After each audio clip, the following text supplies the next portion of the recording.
Today I'm going to show you how to replace the battery in this 4-button fob on this key head. You're going to need a screwdriver or something to pry the head apart. And I usually like to use a rather wide screwdriver blade. And the reason is if you use something not that wide, you won't get as much leverage.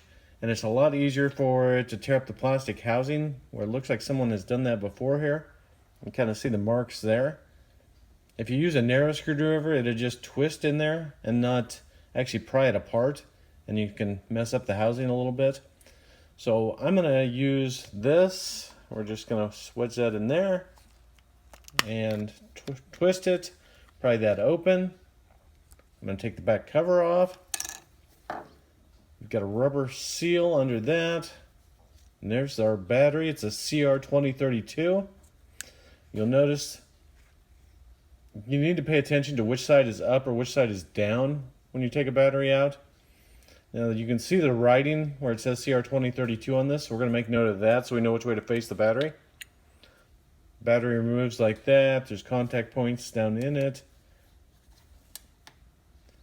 We'll get a new battery. Slide the new battery in.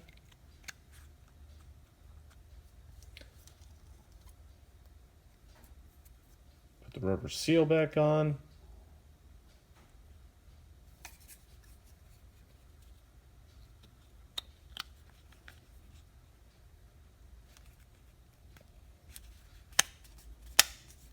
Snap it back together. Looks like it's all fully snapped together.